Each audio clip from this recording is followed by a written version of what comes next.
Addy Soldiers. Happy whatever day I end up posting this on. How are you doing? I feel like I'm doing pretty good. I just came back from a weekend vacation and I definitely needed some downtime to just, you know, completely get out of my brain for a couple days, and it was really nice. And now I have a full mug of tea, my lights set up, and the car alarm that's been going off for the last 20 minutes finally went off. So we are at optimal filming presentation time. Now what I'm saying today is not me reinventing the wheel, and I'm pretty sure I've also done another video or two on book consumption.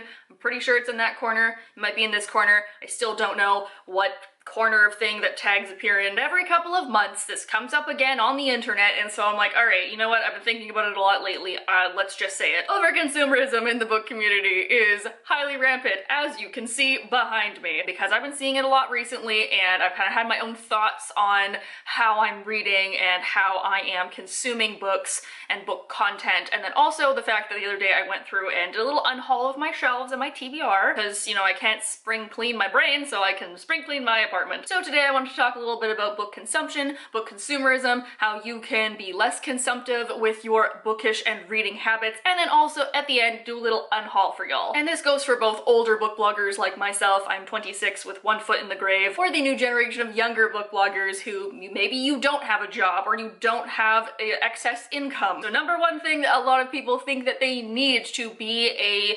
legitimate reader or legitimate book blogger is to have shelves full of books. Now, let's break this down. Anything that you own is a reflection of something that you value or that you put value into. So for me, somebody who loves stories and over the years has been in a privileged position to be able to afford books, this is valuable to me. For a lot of you, you can look at a shelf like this and appreciate it, but not necessarily think that you yourself have to have this. Just like I can really appreciate a designer outfit, but I don't necessarily feel the urge to go and spend $3 grand on a Louis Vuitton bag. To some people, that's what's really important to them, and that's what they're gonna put their money into, and I've decided that I'm gonna put my money into books. My mortgage payment, my Walmart groceries, and my chapters receipts are the top 3 things I spend money on. And whatever platform you're on, be that a traditional book blog, booktube, bookstagram, book talk especially, you are going to get things pushed at you because the book publishing industry, get this, is a company and a business, and the business wants to make money. So you will get advertised a ridiculous amount of stories, and maybe you want to buy them all. That's fair, I do too. In my soul, there is a tiny book dragon, and that book dragon loves consumerism. I see something with a pretty cover, and my urge is to hoard, like I can't help it. But that has led me to making some bad consumptive decisions, and I can definitely tell it's made you guys make a lot of bad consumptive decisions. I've seen things on Book Talk that are like, this is how much money I've spent in the last year since joining Book Talk. And it's like tens of thousands of dollars. Like, y'all are going into that kind of debt just because you, like, I'm short-circuiting. This is where I think the divide comes in the book community, where you're buying a book because you like books and you want to read it and you just love stories and you love books, or you're buying it because people are telling you that you need it and you're maybe not even interested in it, but everyone has it, so you need to have it. Now those two things are a Venn diagram. Hell knows that I have let myself get hyped up over books and then bought them and read them and loved them. But full disclosure, I have also fully gotten into the hype over a book of like a YA contemporary thriller. And I bought it and it's still on my TBR pile because I don't like reading thriller novels. And the way that book media really hypes up books makes it so that you think that like this new story is gonna be the story to end all stories and it's gonna be amazing, it's gonna change your life, and you will never think about a single thing ever again. And then next month it's the exact same thing with something else. So we need to put our critical thinking hats on and think about if you actually want to buy that book or if it's something that someone's just telling you that you need. Plus, it doesn't help that a lot of these book covers are really pretty. A lot of book companies have caught on to this and have made special editions of books. I don't know how I feel about that, because at the same time that I love pretty shiny things, I'm like, I don't need 7 copies of the same book because I'm not gonna read all 7 copies of the same book over and over again. Now, it would be very hypocritical of me to say that I don't have multiple copies of some books. Like, I have a couple copies of A Darker Shade of Magic, I have a couple copies of Vicious, I have 2 copies of The Night Circus, I have multiple copies of The City of Bones, but I have made a rule to myself that I cannot buy an edition of a book that I already have unless someone else gives it to me or I find it at a thrift store, because I am not gonna be out here spending $50 every single time a book gets rebound. Also, a lot of people do not have the physical space for this kind of thing. My bookshelf takes up almost an entire wall in my apartment, and I mean, like, that's truly all that I wanted in life. But for some of you, maybe that's not what you want. Maybe you don't have space for that. So ebooks and audiobooks are great sources of reading entertainment. I find it so stupid that, like, still in the year 2022 that we are currently living through, that people are like, audiobooks aren't real sources of reading. And I'm like, what do you think an audiobook is? I read audiobooks sometimes, and it's so useful because you can be cleaning, you can be organizing, you can be like getting groceries, you can be on public transit and be like listening to a book, and you can finish so much faster that way. You want to talk about space saving and time saving? Get an e-reader that's like this big. Oh my god, you could fit every single book on my shelves into something that's like this big. The technology of nowadays is astounding. It's way more light and portable than an actual book. You can fit so many more on it. Plus, a lot of digital books are so much cheaper because the process of book printing and the practice of having a physical book inside a physical store makes the book more expensive because you have to think about extra costs like the binding company, the printing company, and then having space on the actual bookstore shelf, the bookstore taking an extra cut to make rent. Whereas for digital copies, you pay the cover artist, you pay an editor, and you maybe pay for someone to bind it properly in a PDF file, and then you can merely upload it. And yes, I know there are so many more steps to that process and people to pay, but it is a lot cheaper than actually having something take up space in a physical place. But if you have something as an audiobook file or an e-file, that's not as pretty as having a physical backdrop behind you, which is why a lot of people go into heavy debt because you want something that's pretty behind you and you feel like you can't be a legitimate book blogger unless the people that are watching you can see all of your books. Now, I am a fiend for the aesthetic, so I do happen to love curiosities and maximalism when it comes to my bookshelves, but I would never judge anybody for not having this, because if you read a book, you are a reader. Like, it doesn't matter what you look like or what your house looks like. The thing about the book community is it's supposed to be a space where we all come together to collectively yell about the fact that we love stories. It's not supposed to be some interior decorating contest where we talk about how many editions of one book that we have, even though we've only read it once. Is it a little hypocritical of me to do this portion of the video in front of my, like, packed shelves while being like, you don't actually need books to be a book blogger? I mean, maybe, but I felt like it would be worse if I was just in front of a blank wall being like, I've never spent money in my life.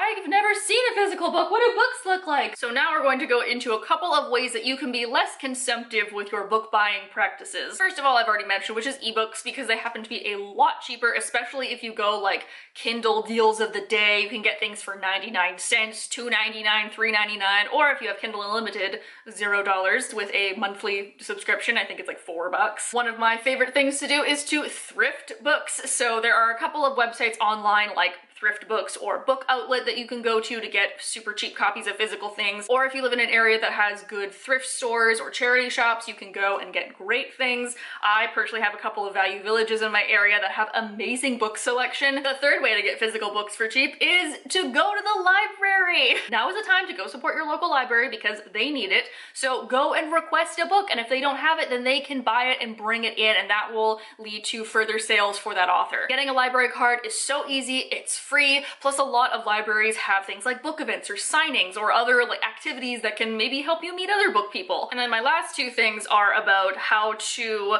mentally curb your book consumptiveness. First of all is to set a book budget, because some of y'all need it. I personally like to cap my spending about $100, give or take, a month. And that is anywhere from like 4 to 5 books, which yes, it can sound like a lot because it is, but again, that is something that I find value in, that I am working into my budget in a realistic manner. And a way that I stick to that book budget is my final tip, which I also sort of mentioned a little bit earlier, and that is I look at the books that are being hyped that month, and I actually look into whether I would be excited about them or not. This is where you gotta get real with yourself, because like I read lesser than or equal to a contemporary novel a year. They're just not my thing. They might be the greatest, best, most amazing contemporary novel in the world, and I just don't care. I would rather read something with an elf and a dragon. I know that I don't read thrillers, so if they're really hyping a thriller, maybe I will borrow it from the library, or I'll borrow it from a friend, or, you know, I'll go into the store and I'll like read the first couple pages, but I won't actually just immediately buy it online. I wasted so much money just buying things because somebody told me to without critically thinking about why I was. And I don't want to do that anymore. So what does this boil down to? You don't need to have shelves and shelves and shelves of books to be a legitimate reader or legitimate book blogger. Things like audiobooks and ebooks are absolutely real types of reading. Make sure to set a budget for yourself and actually think about if you really want that book or if it's just being overhyped. And 4, don't feel like you need to buy something just because it is about your favorite book. Just because there's a mug with a quote on it. Just because there's a new edition of something. Just because this person is making a $22 enamel pin with something that's vaguely reminiscent of your favorite book does not mean you have to buy it. Okay, so I've yelled at you for like at least 7 to 10 minutes by now. Let's go sit down on my couch and do a chill little unhaul. All right, hi. Oh my gosh, this light is amazing because I'm actually filming during daylight hours for once. Now this is just a personal thing about book consumption, but I don't want to keep buying bookshelves for the rest of my life, and so I go through my bookshelves every once in a while and kind of picking ones that I'm not really excited about anymore, because right now I'm at a period of my life where I don't feel the need to like keep every single book I've ever owned. Right now I want it so that every book on my bookshelf is one that I either felt a visceral reaction to or one that I can see myself rereading within the next like 2 to 3 years. And because I tend to be sent a lot of things, I usually keep them for a little while until they're, you know, out in the world, and then I'll give them away,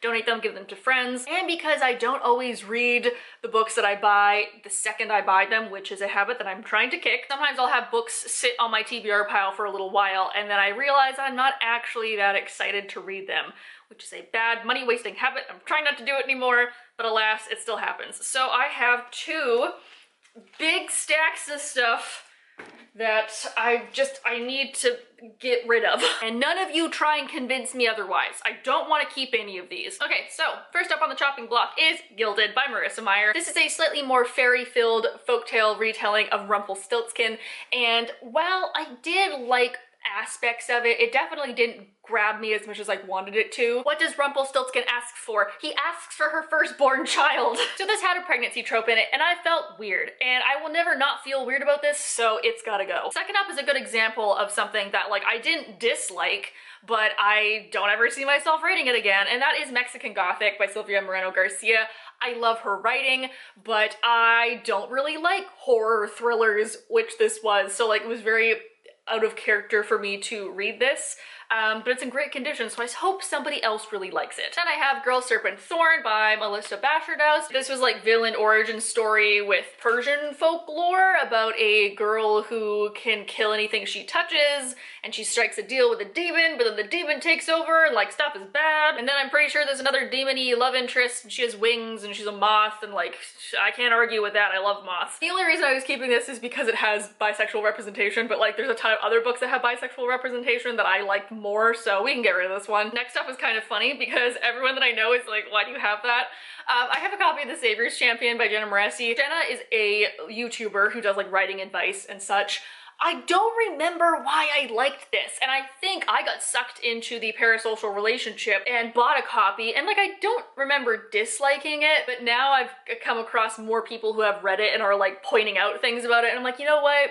Yeah, I didn't like this as much as I thought I did. Then I have a book that I'm kind of mad at because I would love to keep this novel because it's so unique, and that is Foul is Fair by Hannah Cappin. So it's like this girl that plans a downfall and the murder of 4 of her classmates who do something unspeakable to one of her friends. Super bloody, oh my god. I have heard that the author has said some questionable things online, so I can't in good faith advertise this, so don't buy it. Or maybe if you find this secondhand somewhere, know that I donated it and then you can buy it. Then I have a couple of summary contemporaries. So this is Girl Out of Water by Laura Silverman. I really liked this book. It's about a girl who moves from the oceanside town to the landlocked middle of nowhere America, and then of course falls in love with one of the boys there, and it's a really great like coming of age discovering yourself book. But I think I've recommended this a bajillion times on the internet, and I don't think I'm ever gonna reread it because, like I said, contemporaries aren't my thing. So I will be passing this along, but I still think that you should read it. I'm also getting rid of Summer of Salt by Katrina Leno. This is a sapphic magic realism seaside town witchy book that just didn't quite grab me. Again, I've read so many better sapphic novels than this, so this is just okay. I'm also getting rid of my copy of A Spindle Splintered by Alex E. Harrow. I got sent this by Tor just a couple months ago, and like it's a fun little novella, but I don't like feel the urge to keep it, and I think I have a friend who would like this a lot more. A very beloved fantasy novel that I'm gonna get rid of is The Goblin Emperor by Catherine Addison. I know a lot of people online really like this, and like it was good. It's about a like 7th or 8th son who suddenly inherits the throne after this accident, and ooh, was it really an accident? And then like politics, but also like goblins and elves. I just felt very distant from it. It can have a nice home with someone else new. I will also be getting rid of my copy of Servant Mage by Kate Elliott. I was just sent this by Tor again. Thank you, Tor. But this just wasn't quite my jam. And you know what? That's okay. I'm going to be giving this away on TikTok, so follow me there for when I eventually post this. And lastly, is a book that, I mean, I should keep this because nostalgia purposes, but I am never going to reread it, and that is my first additional hardcover copy of Simon vs. the Homo Sapiens Agenda by Becky Albertalli. Like, I read this before I knew I was queer. This is old. I know this is a big touchstone in a lot of our queer reading, but I don't feel any attachment to it anymore, and that is okay. Someone new can enjoy it, and I feel like that attitude is good to have. Okay, so those are all the books that I have actually read that I'm gonna get rid of. And then I did a quick little cleaning through my TBR book case, let's be real. So this is a stack of books that I have not read and I don't know if I ever will. First up, The Glass Hotel by Emily St. John Mandel. I really like Stations 11, so I was like, ooh, I'm gonna like this too. Why actually did I buy this? I mean, I did buy it from like a local indie store, so I at least gave them some money, but like, this is just not my jam. It's a thriller mystery and I don't care. Another one I'm like kind of ashamed of.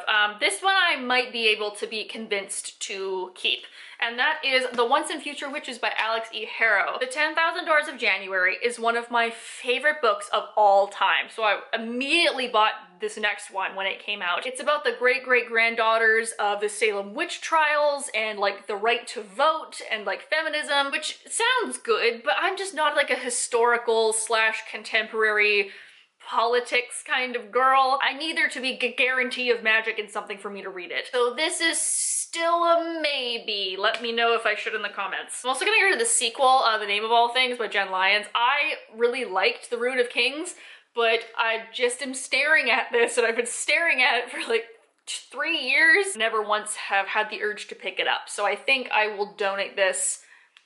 Not sure if I will get rid of Rune of Kings though. It does seem mean to just donate a sequel, but never claimed to be a good person, so maybe that's that. And lastly are 2 gorgeous hardcovers that I think I bought one first-hand and one second-hand. The one that I bought second-hand is The Raven Tower by Anne Leckie, who apparently has won like all of these awards. Human ruler chosen by gods himself with blood sacrifices, and like that's right up my alley. I don't know, I've never heard anyone else talk about it. I'm pretty sure I got it for like $3, so like I'm not that mad, but I am mad at myself because it sounds freaking cool. Also, I want this door knocker. And lastly is one of the most beautiful covers I've ever seen, which is probably why I've kept it this long. And y'all know that I love me some creepy, weird fairy magic. And so I bought a copy of The Sisters of the Winterwood by Reyna Rosner. And like this design in here is my ultimate aesthetic. This is so beautiful. Who does this? Jacket design by Lauren Panapito and jacket illustrations by Rebecca Yanovskaya. If the two of you would like to just come over in my apartment one day and like redesign my life, that would be stellar. This is also one that I maybe might be able to be convinced to keep. Russian Wilderness. Oh my my god, the creatures of the fairy tales are actually true and one of our sisters is under a spell. And like, again, right up my alley, it floats my boat. But for some reason, I have never wanted to pick this up. Maybe it's just too pretty. Maybe I'm like afraid of opening the cover or something. Regardless, this is going in the stack, and if I am not convinced or I don't convince myself to keep it within the next couple of days, it is going to Value Village. So I, in total, am getting rid of, hold on, 16, 17, 18 books. I'm getting rid of 18 books. I am a superstar. There's a couple more that I have my eye on that I'm like, maybe in a year or two. Maybe in a year or two I will get rid of you, but right now I feel the urge to just like keep it and look at it. And sometimes that's enough. I think moving last year and having to pack like 47 indigo boxes full of my own books to schlep up 4 flights of stairs to my new apartment, I think that really switched a light bulb on for me. Oh, my hair is so much fluffier than it was earlier. Oh dear, I don't know what's happening today. I just plunked it all on the top of my head and stuck some pins in it, and this is how it came out.